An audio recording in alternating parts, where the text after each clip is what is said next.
What would you do if your dying uncle warned you never to look at the lighthouse light and begged you to count to 20 if you heard weeping? What would you do if a long-dead lighthouse keeper claimed the lens had trapped his wife's soul? Could you take over a job that drove 3 men mad and made 1 vanish without a trace? What if the source of that beam wasn't mechanical, but alive?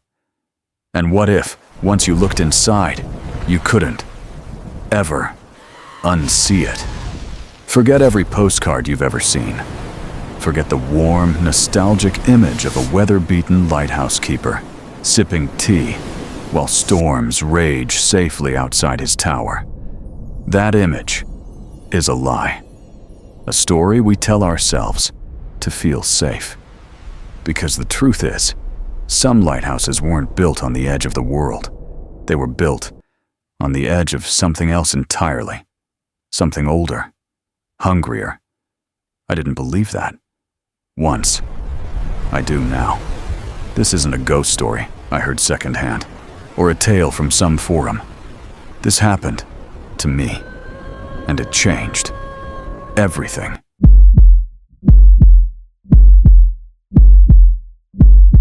It started when my uncle Arthur, an old, grizzled man who had worked at the Silver Rock Lighthouse for more than 3 decades, fell sick. The doctors called it organ failure, said he was wasting away. But they had no explanation for his eyes. Wide, bloodshot, terrified. So, what exactly did he see at the lighthouse that made his eyes turn like that? Is this illness contagious? Could I experience the same thing in the future? They moved him to the mainland hospital, and that's where I visited him. He barely spoke until the last day. His voice was sandpaper and breath. I held his hand. He gripped mine back with surprising force. "Caleb," he whispered, "you must go." "Just a few weeks. Keep the light burning." I was confused. Why me? I wasn't a keeper. I worked in IT. "But promise me something," he said, drawing me in close. "When the lamp turns, if you hear weeping, don't look into the lens. No matter what. Shut your eyes. Count to 20. When it passes, open them again.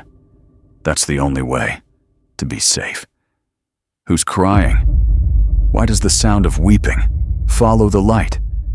And most importantly, what happens if I look into the lens? He died. 2 days later. I should have said no. I should have told someone else. But some weird guilt crept in. I think I just wanted to understand what had terrified him so badly. So I agreed. Took leave from work. Got the key from the harbor master. 1 boat, 1 key, 1 map. The island was nearly a full day's trip from the coast. Silver Rock. Nothing lives there. Not trees, not birds. Just jagged stone and relentless wind. The lighthouse itself was like something out of time. Weather-stained white brick, rising like a bone from the island's peak. The interior smelled like salt, rust, and old oil. My room was small. The beacon room above was enormous. I spent most of the days cleaning, reading manuals, and logging the rotation cycles. The nights were worse. The first week passed in cold silence, but something about the island felt wrong. The shadows moved, oddly. The sea always sounded like it was whispering, and the beam of the lamp, it didn't just cast light. It felt like it was searching. One night, I found Arthur's old journal, tucked under the floorboards of his room. The entries began mundanely. Ship sightings, wind speed, barometer readings. But then, it changed. June 15th. It's crying again. Closer. Tonight. The light. Nose. June 18th. I tried not to listen, but it follows the beam. On. Crying. Off. Silence. June 21st. It wants me to look. I won't. I can't. But I want to. The final page was torn. Only a single line remained, scrawled across the bottom, like it had been written in panic. Don't let it take. What does it take? My life, my sanity, or something even more terrifying. That night, a storm rolled in. It sounded like the island was being torn apart. Wind screaming through cracks in the walls, waves smashing against stone, like fists. I climbed to the lamp room to check the rotation, and that's when I heard it.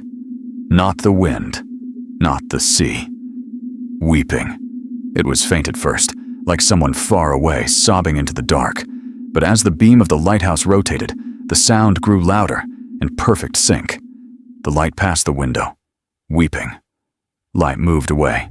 Silence. On. Crying. Off. Nothing. My stomach twisted. I remembered Arthur's words. Close your eyes. Count to 20. I did. I squeezed my eyes shut, hands clamped over my ears, heart pounding, like it wanted out of my chest. I counted. When I opened my eyes, the sound was gone, but something had changed. The silence wasn't comforting. It was loaded. Tense. Like the calm breath, just before a scream. The next morning, I couldn't resist. I had to know what this thing was. In the basement, behind a rusted fuel drum, I found a heavy iron box. Inside were old newspaper clippings, water-damaged and yellowed with age. One caught my attention. Tragedy at Silver Rock. Lighthouse keeper found insane. The article was from 1963. A keeper named Silas Merrin had been discovered by a supply team. He was naked, bloodied, and raving, screaming that the light had taken her. His wife, Eleanor, had vanished, without a trace. Silas claimed the lens, stole her shadow. There was no body. He died in an asylum. 6 months later. I don't know why, but that phrase chilled me more than anything. Stole her shadow. Steal her shadow? What does that even mean? The second week, the crying came again. But this time, it was different. It was right behind me, like someone sobbing, directly into my neck. I refused to turn. I knew if I did, I'd look. And if I looked, I shut my eyes and counted. 1, 2, 3. But the crying didn't stop. It kept going. By the time I reached 20, my hands were trembling. The crying was louder than ever. Not grief this time. Rage. On the final night before I was due to leave, before the relief boat would come, I lost it. Sleep-deprived, half mad from isolation and dread, I made the choice I swore I wouldn't.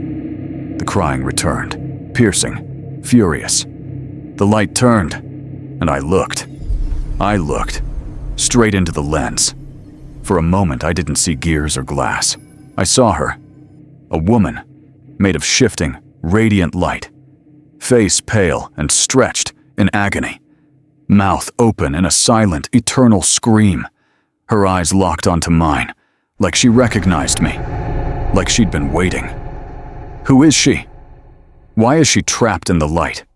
Immediately after, a thunderous boom erupted, shaking the earth, like a lightning bolt tearing through the tower. The great Fresnel lens cracked and exploded. Shards of glass flew like razors. I hit the floor. The lamp went dead. Silence. Total, impossible silence. I sat up. Slowly, a dull emergency light cast everything in red. I staggered to my feet, bleeding from a dozen small cuts. And then I saw it. Or rather, what I didn't see. My shadow. It was gone. Under the red light, where it should have been, was nothing. I lifted my arms, turned in circles. Nothing followed. No silhouette. No outline. Then I felt it. A voice, like a breath under my skin, whispering from inside my throat. But it wasn't my voice. It was a woman's. Software ancient. At last. Free. What's going to happen to me now? Am I going to be the next keeper of the light for that entity? Is that what happened to Uncle Arthur? I left the next morning when the relief boat arrived. Never told them what happened. Said there was a power surge. The Coast Guard replaced the lens. The lighthouse still shines. Today.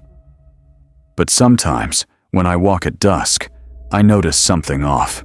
In the corner of my eye. The sun's behind me, but I cast no shadow. And if I pass a mirror just right, I see her. Still there. Still watching. And I think, maybe she wasn't the only one trapped in the light. Maybe now, we both are. It makes you wonder, doesn't it? What really happened to his uncle? Or to Silas Merrin before him? And what happens to Caleb now, that he no longer casts a shadow? Let me know what you think happened in the comments below. If you enjoy exploring these unsettling questions with me, leave a like to show your support. And to ensure you don't miss our next story, subscribe to the channel and click the notification bell. Until next time, try not to look too closely into the light.